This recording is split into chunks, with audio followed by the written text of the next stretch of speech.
This is an NBC News special report. Here's Lester Holt. Good day from Los Angeles, everyone. We're coming on the air with breaking news. Secretary of Defense James Mattis, the man President Trump once called one of his generals, is resigning. The president tweeted moments ago that Mattis was retiring, but Mattis's letter to the president said he was leaving so the president could have a defense secretary whose views were more aligned with his.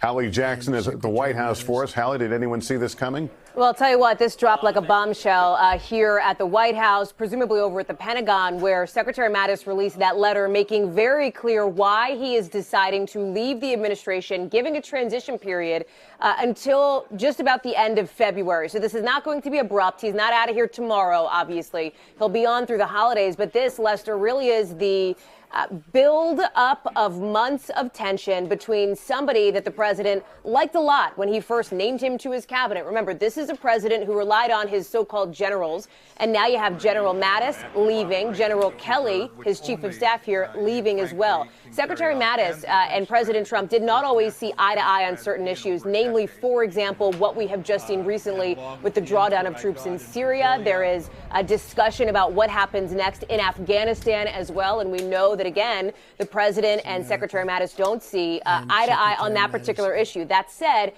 the secretary has been somebody who has deferred to his boss, the sort of loyal soldier, if you will, as you look at some video of the two of them together. We just saw Secretary Mattis with Vice President Pence yesterday, the two of them meeting, talking. And I think that's significant, Lester, in that it shows the relationship that Jim Mattis had with other members of the administration, with people, lawmakers over on Capitol Hill as well. He was considered, and I hate to use the phrase, but kind of the grown-up in the room by some corners.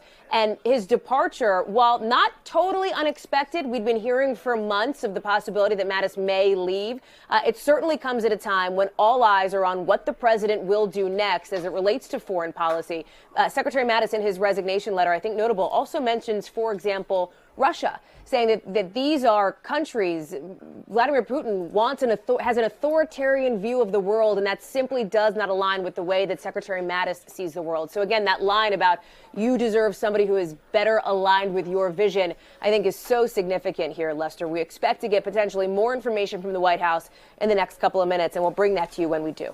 Hallie Jackson, thanks. Let's bring in our chief foreign affairs correspondent, Andrea Mitchell. Andrea, this will be a search now of what was the straw that broke the camel's back. Yeah. I'm just making a list here of the things that maybe they didn't see eye to eye on. The troops at the southern border, the decision on the next Joint Chiefs of Staff chairman, the decision on Syria, and as Hallie mentioned, the possibility of troop withdrawals in Afghanistan. Do those all create a mosaic here? They absolutely do. I've been talking with foreign leaders, in fact, with a former NATO defense minister, one of our allies, in recent days, and the tension has been building. But I have to tell you that as I travel around the world and cover the UN and other international summits, they have viewed Jim Mattis as the most important safeguard, the guardrail, if you will, on this administration. At the worst times when you heard Donald Trump before the world body at the United Nations talking about Rocket Man, and people were fearful of a real conflagration in North Korea, there was the feeling around the world that as long as Jim Mattis was there, you wouldn't have to worry about, let's face it, the nuclear button. This has been an extraordinarily tense time, and the tension building, and really since John Bolton took over as National Security Advisor with his former Deputy National Security Advisor, Namira Ricardel, who had a real war going with Mattis. She wanted a job at the Pentagon. He would not hire her. It was personal. It was really vicious at times. And the view is that they poisoned the well against Jim Mattis, and that's when the president really became more and more frustrated. As you pointed out, the Space Force, he went along with it. The troops to the border, he went along with it. But I think the straw that really broke the camel back was abandoning the Syrian Kurdish allies in Syria. That, and now the demand tonight that they draw up a plan for a withdrawal, partial to complete, a list of a menu of demands for different types of withdrawal from Afghanistan. That was saying to our NATO allies, again, you cannot count on the U.S. That's what foreign leaders are saying. But Jim Mattis's departure will be the most significant departure from this administration. There is no way that I can overstate that. The respect that he had around the world with NATO ministers, foreign ministers, ministers and defense ministers. People are going to be really concerned. Frankly, the Secretary of State, Mike Pompeo, after a speech recently in Brussels, does not command that authority, does not command that respect. The view is that he is too willing to comply with this president, not stand up to him. And there's going to be real concern now about this administration's foreign policy, with the president under increasing fire in the Mueller investigation, worried that he might do something dramatic, something that cannot be really tolerated by the allies. All right, Andrea Mitchell, thanks. And it was about I'm trying to read about an 8-paragraph letter announcing that he was stepping down. And frankly, my eyes aren't reading very well. Hallie Jackson, what are some of the key points here that point to the reasons behind him leaving? It really comes down, Lester, to what Andrea has been talking about, what you've been talking about, the dichotomy between the way that Secretary Mattis sees the world and the way that President Trump sees the world. So let me read you a couple of key sections of this from this 2-page resignation letter that was submitted.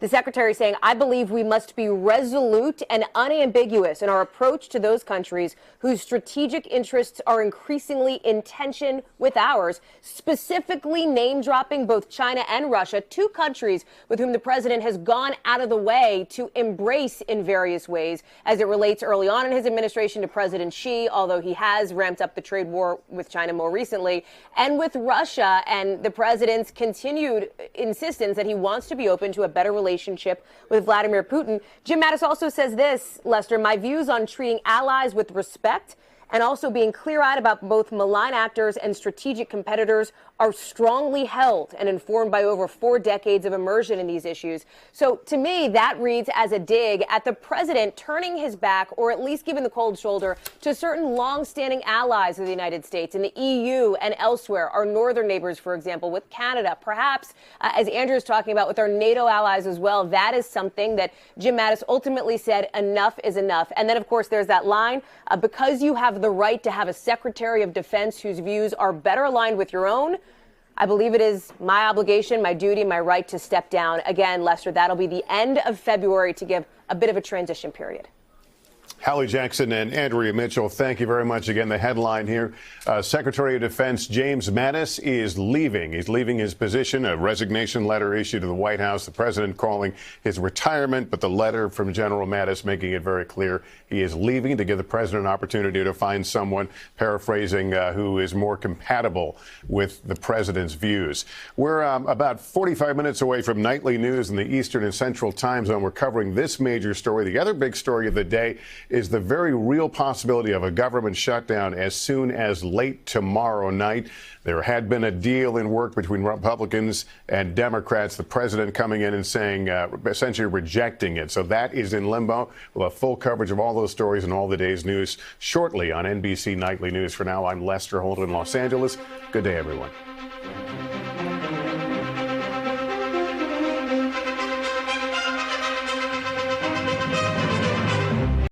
Hey, NBC News viewers, thanks for checking out our YouTube channel. Subscribe by clicking on that button down here and click on any of the videos over here to watch the latest interviews, show highlights, and digital exclusives.